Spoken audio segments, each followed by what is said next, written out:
It was a gray Tuesday morning, and the wind carried with it the heaviness of a life falling apart as Jonathan Mercer, once hailed as the golden boy of the tech world, crouched on the lush lawn of his estate in defeat, his cobalt blue suit crumpled, his face buried in his hands, and his mind lost in the deafening silence of ruin. For everything he had built over the last 15 years, the company, the vision, the dreams, and the dignity had collapsed under the weight of poor decisions,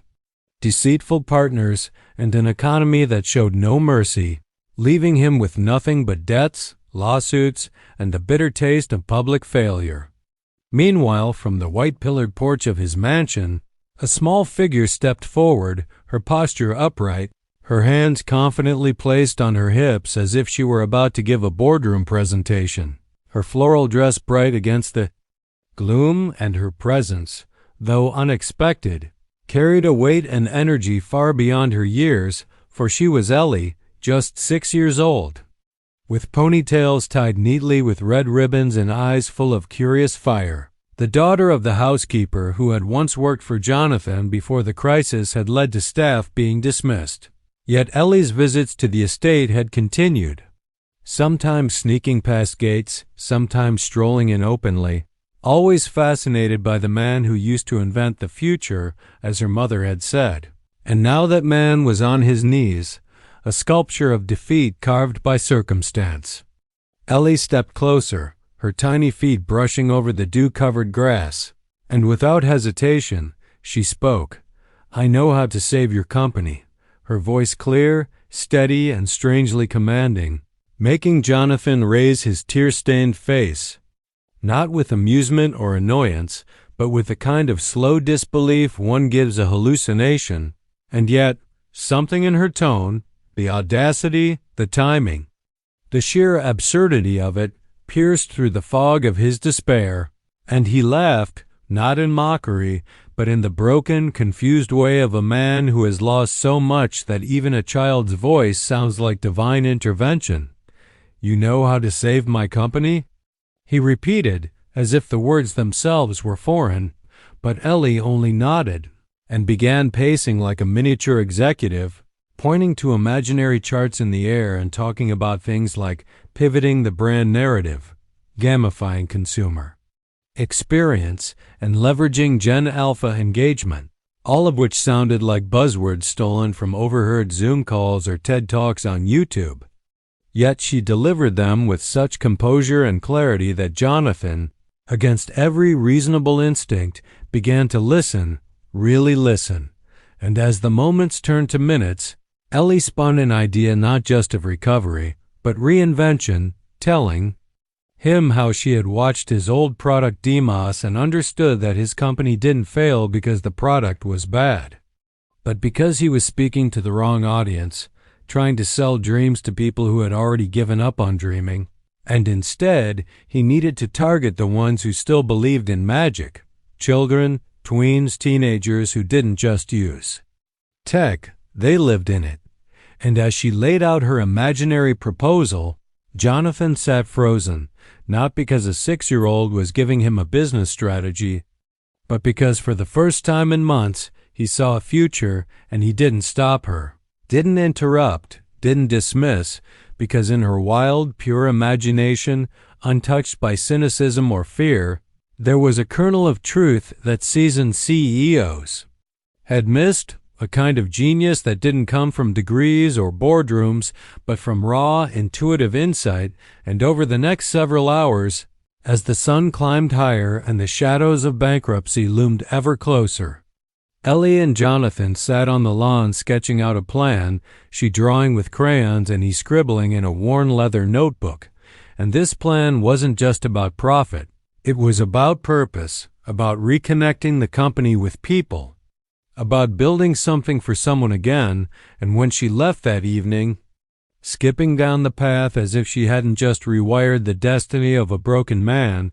Jonathan stayed up all night reworking his pitch deck, rewriting his vision statement, and remembering why he started in the first place, not for fame, not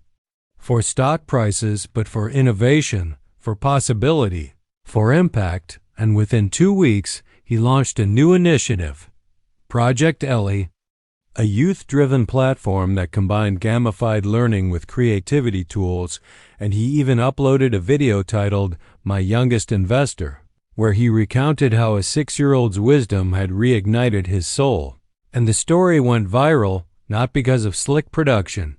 but because of its honesty, its hope, and its heart, and slowly but surely, the tides began to turn, investors returned, customers re-engaged, and media outlets, hungry for a redemption arc, covered his story with almost fairy tale awe, while behind the scenes, Ellie continued to visit, often skipping into strategy meetings and offering bizarre yet brilliant suggestions. And though some executives scoffed at her involvement, Jonathan would simply raise a hand and say, "She saved this ship when it was sinking. Let her speak." And so she did, not just in words, but in the very ethos of the company's revival, for every product launched now carried a fingerprint of imagination and innocence that the world didn't know it needed until one day, a year later, standing again on that same lawn in front of the same mansion, now renovated, buzzing with life, cameras, and laughter, Jonathan knelt down, not in despair this time, but in gratitude, and looked Ellie in the eye, saying, "I had nothing left, and you gave me everything." To which she giggled, adjusted her sparkly headband, and replied, "I just used common sense and cartoons." And they both laughed, for that moment had come full circle. The man who once ruled the tech world had been saved not by mergers or market trends, but by the courage, clarity, and creativity of a little girl who dared to believe that solutions don't always come from the top, but sometimes from the smallest voices if only we dare to listen. And as time passed, Ellie became more than just a mascot. She became the face of a new era, a symbol of vision without ego. And though Jonathan would go on to rebuild his empire, win awards, and speak at conferences around the world, he would always begin his talks with the same sentence: "Everything I needed to know about business I learned from a 6-year-old in a flowered dress," and audiences would laugh, nod, and occasionally tear up.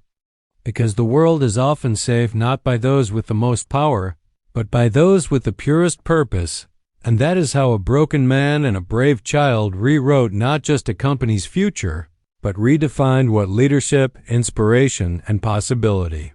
truly mean. As the company stabilized and the whirlwind of media attention began to calm, Jonathan found a new rhythm, one where success wasn't measured in quarterly reports, but in moments of quiet clarity,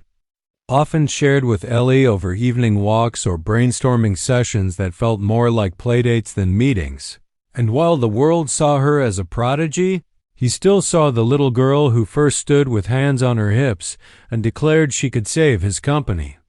Yet with growing recognition came growing responsibility, and Jonathan began to shield her more carefully, not from work, which she enjoyed, but from the circus of public expectation that often turned wonder into weight. And Ellie, surprisingly perceptive, sensed it too, choosing to step back from public appearances and focus instead on the ideas she cared about: building apps that helped kids talk about anxiety, designing community hubs in VR where bullied students could find support, and sketching future schools where curiosity mattered more than grades. And Jonathan, inspired by her vision, restructured the company to create the Young Lab, a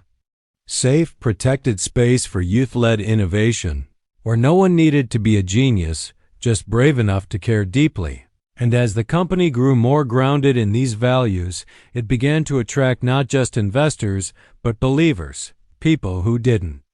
just want to profit, but to participate in something real.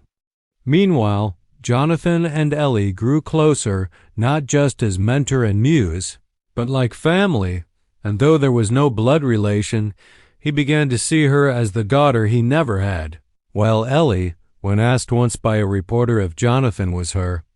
boss, replied with a giggle, "No, he's the guy who needed a friend and got a team instead." And in that simple sentence, she captured the heart of everything they had built, not a company, not a movement, but a living reminder that sometimes the smallest voice can carry the biggest truth, and sometimes the best leaders are the ones humble enough to learn from a child. Years later, as Ellie stood on stage receiving an innovation award at just 16, she looked into the crowd and smiled at Jonathan, now retired, proud, and tearful. "He believed in me when I was 6, she said. "But more importantly, he let me believe in him when he couldn't." The audience stood in silence before erupting in applause, not just for her brilliance, but for the beautiful truth they had created together. One spark of hope can light 1,000 futures. Asterisk.